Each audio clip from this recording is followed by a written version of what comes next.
মাথার ওপর নিজের একটা শক্ত ছাদ, আর পায়ের তলার নিজের একটা শক্ত মাটি।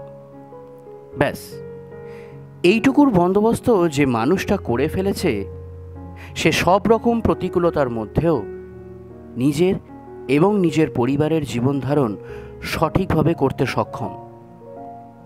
কিন্তু যদি এমনটা হয় যে নিজের মাথার ছাদটা নিজে রক্ষা করতে না পেরে প্রোমোটারি শিল্পের সাথে যুক্ত এমন কোনো মানুষকে ভরসা করে সেটা দিয়ে দিলেন এর থেকেও ভালো কিছু পাওয়ার আশায়, কিন্তু শেষ পর্যন্ত দেখা গেল যাকে ভরসা করে মাথার ছাদটা দিয়ে দিয়েছিলেন সে দিনের শেষে একটা নড়বড়ে ছাদ আর নড়বড়ে পায়ের তলার মাটি আপনাকে উপহার দিল, যেটা আপনার তার কাছ থেকে কোনো দিনই পাওয়ার কথা নয়, বা আপনি আশাও করেননি। কারণ সে আপনার অনেক বড় ভরসার মানুষ ছিল। আরও যদি সে আপনার নিজের জামাই হয়, তাহলে তখন আপনার অন্তরের পরিস্থিতি ঠিক কীরকম হবে? না পারবেন গিলতে, না পারবেন ফেলতে, কি তাই তো? আজকের গল্প ঠিক এমনই এক প্রতারক প্রমোটার জামাইয়ের ওপর আধারিত। এর থেকে বেশি এই গল্প সম্পর্কে আর কিছু বলবো না, কারণ তাহলে গল্পের আসল স্বাদটাই নষ্ট হয়ে যাবে। আজকের গল্পের নাম ঘর। লেখক শাশ্বতী নন্দী। গল্পটা পুরোটা শুনুন। ভালো লাগলে এই রকম আরও ভিন্ন স্বাদের গল্প শুনতে আমার চ্যানেলটি সাবস্ক্রাইব করুন এবং গল্পটিতে একটা লাইক দিয়ে আপনার সমর্থন জানান। তাহলে শুরু করি।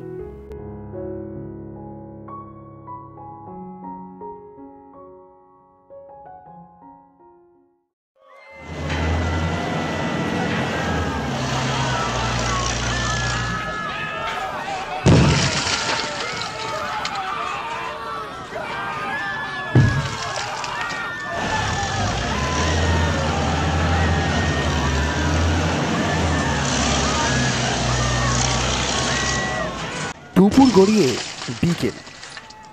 পুরসভার যান্ত্রিক মইয়ে বিপর্যয় মোকাবিলা বাহিনী ভাঙছে হেলে পড়া বাড়ির কার্নিশ। চারপাশে গাঠের, তবুও বাসিন্দাদের কারো কারো ভেতরে ঢোকার জন্য আকুলি বিকুলি। ওদিকে শহর থেকে দূরে লোকচক্ষুর আড়ালে বসে আছে লক্ষণ পাল। গা ঢাকা দিয়েছে। তাকে এখন মাসখানেক আন্ডারগ্রাউন্ড হয়েই থাকতে হবে।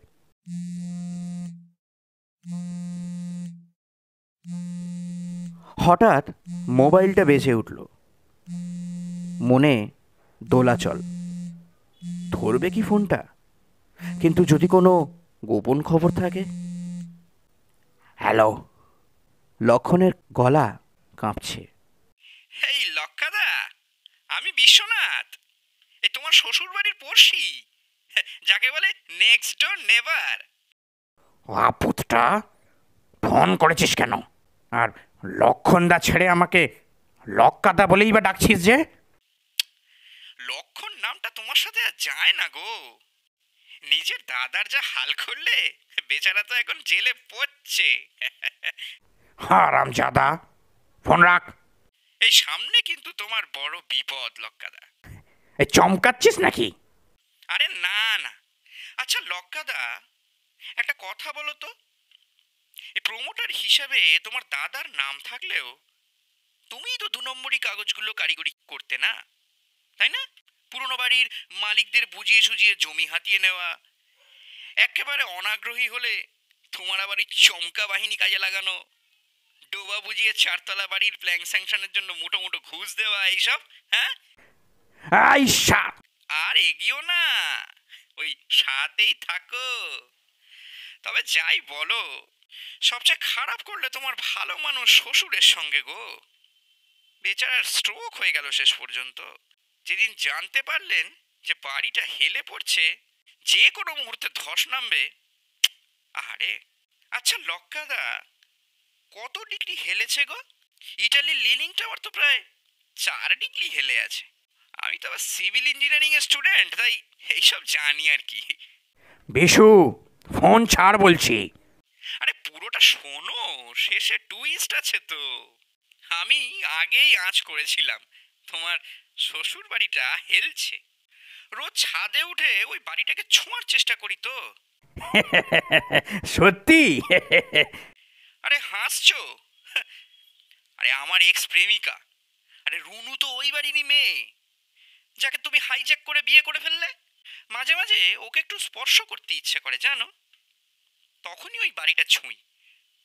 ক্রমে বুঝতে পারছিলাম রুনু একটু একটু করে আমার দিকে সরে আসছে, মানে বাড়িটা হেলছে আর কি। যদিও কাকতালীয়। হারামজাদা, রুনু তোর দিকে হেলছে? আরে রাখছো কেন? রুনুর কায়াটা আছে তোমার কাছে, হৃদয়টা তো কবেই উড়ে গেছে। মেয়েদের হৃদয় পাখির ডানার মতো, কখন যে কোথায় উড়ে যায়। চুপ করবি? লাস্ট কথাটা আছে, দাঁড়াও সেটা শোনো। তোমার শ্বশুরের ওই 7 মহলা বাড়িটার পুকুরটা তো হাতিয়ে আজকের এই ধসা বাড়িটা উপহার দিল। 7 মহলার নামেই ছিল, ছিল তো শুধু ইটের পাঁজর। চুন সুরকি বালির আস্তরণ কোথাও ছিল? কিচ্ছু ছিল না। ফ্রেম ভাঙা জানলা, আর কোথাও আগাছা ছিঁড়ে দিয়েছে দেওয়ালের শরীর। এক্সিলেন্ট বিবরণ দিচ্ছ লক্কাদা, এক্সিলেন্ট। বাংলায় কি দখল তোমার? শোনো, তুমি যেমন খারাপেরও সেরা, চাইলে কিন্তু ভালোতেও সেরা হতে পারবে। আর কথায় আছে না, ভোগের পর ত্যাগ আসে। এ জীবনে অনেক তো ভোগ হলো লক্কাদা, এবার তাহলে। ধর্মশাস্ত্র কপচাচ্ছিস নাকি রে ঘাটের মরা? হ্যাঁ? আরে মরিনি এখনো, জ্যান্তই আছি। এই মুহূর্তে আমি মরলে তোমারই ক্ষতি। এক কাজ করি, দাঁড়াও, কলটা কেটে তোমাকে একটা ভিডিও কল করি। ঠিক 2 মিনিটেই লক্ষণের মোবাইলে ভিডিও কল ঢোকে।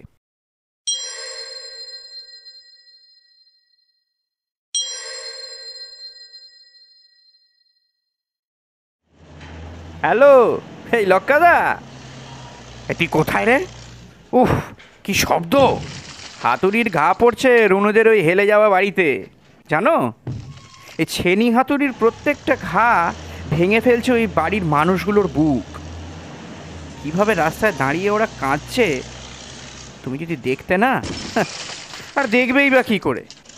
দেখবে না বলেই তো সব কিছু থেকে নিজেকে সরিয়ে নিয়েছো, একদম সোজা কেটে পড়েছো। সর্বনাশ! তুই কি ওই বাড়িতে ঢুকেছিস? পুরসভার লোক আটকায়নি? পিছনের সিঁড়ি দিয়ে উঠেছি। দাঁড়াও, ক্যামেরাটা নিজের দিক থেকে উল্টো দিকে ফোকাস করি। যেটা দেখাবো সেটা দেখে যেন আবার চমকে যেও না। ইসু, তোর কোলে আমার কুশ না? এই শালা, তুই আমার ছেলেকে ওই বিপজ্জনক বাড়িতে নিয়ে গেছিস কেন? নেমে আয়, নেমে আয় বলছি। আমাকে আমাকে কিন্তু ব্ল্যাকমেল করে পার পাবি না বলে দিচ্ছি। এখনো ভয় দেখাচ্ছ লক্কাদা? এই না না, শোন শোন, কুশ আমার বুকের পাঁজর বাবা, ওকে ছাড়া আমি বাঁচব না। নিয়ে আয়, নিয়ে আয়, ওকে ওখান থেকে বার করে নিয়ে আয়। লক্কাদা, তুমি কি ভয় পেয়েছো? গলাটা কেমন যেন শোনাচ্ছে। কাঁদছো নাকি? কাঁদো কাঁদো, চোখের জল তোমাকে শুদ্ধ করবে। বিশু, তুই তুই ওই শিশুটার ক্ষতি করে আমাকে শাস্তি দিতে পারিস না। ভুল বুঝছো, তোমার ব্র্যান্ড আর আমার ব্র্যান্ড এক নয়। কুশকে আমি বাঁচাতে এসেছি। দাদুর ঘরে নাকি ওর ব্যাটম্যান আর কি সব খেলনা ছিল। সকলের চোখের আড়ালে কিভাবে যেন ঢুকে পড়েছিল বিল্ডিংয়ে সেগুলো নেবে বলে। আমি নিজের বাড়ির ছাদে ঘুরতে ঘুরতে হঠাৎ ওকে দেখি ভিতরে। দুজনের চোখাচোখি হতেই সে ছেলের কি হাপুস নয়নে কান্না আর আবদার, ব্যাটম্যানকে খুঁজে দিতে হবে। এবার বলো কি করতাম তখন? বিশু, যে কোনো মুহূর্তে দেওয়ালটা ভেঙে পড়বে। নেমে আয়, নেমে আয় বলছি, প্লিজ। একটু অপেক্ষা করো লক্কাদা। কুশকে কোলে নিয়ে প্রাণটা জুড়িয়ে যাচ্ছে। এরকম একটা স্বপ্ন তো আমিও দেখেছিলাম বলো। রুনু, আমি আর আমাদের সন্তানকে ঘিরে একটা বৃত্ত আমিও এঁকেছিলাম, তবে মন বলছে ছেলেকে খুঁজতে খুঁজতে রুনুও এখানে এলো বলে। আমি বাতাবি লেবু ফুলের গন্ধ পাচ্ছি, রুনুর গায়ে এই গন্ধটাই পেতাম। বিশু, কুশকে ফিরিয়ে দে, ও আমার সব। বল বল, বদলে কি চাস বল। টাকা দেব, অনেক টাকা দেব। দূর, টাকা ফালতু জিনিস, অন্য কিছু ভাবি, দাঁড়াও। আরে দুশ্চিন্তা করো না, তোমার সাধ্যের মধ্যেই চাইব। আমি ঘর ভাঙা সহ্য করতে পারি না, ঘর গড়ায় বিশ্বাসী। শোনো, কুশের দিকে তাকিয়ে আজকে একটা শপথ নিতে পারবে? যারা আজ বেঘর হলো তাদের প্রত্যেককে আবার ঘরে ফিরিয়ে দিতে পারবে তুমি? ওমা, বলেছিলাম না বাতাবি ফুলের গন্ধ পাচ্ছি? এই দেখো, কুশকে না পেয়ে রুনুও কাঁদতে কাঁদতে এখানে এসে হাজির হয়েছে। এখন আমরা তিনজন, ভয় পেও না, ওই বৃত্তটা আমি আঁকবো না। তোমার চোখে কি এখনো জল? বুঝে নাও শিগগির, পাথরেও ফুল ফোটে লক্কাদা। শপথটা নিয়ে নাও আজকে, তুমি পারবে রাখতে। তোমার বুকে এখনো ভালোবাসার নদীটা বইছে। আমি নেমে আসছি, তোমার ঘরে ওদের ফিরিয়ে দিতে নিয়ে যাচ্ছি।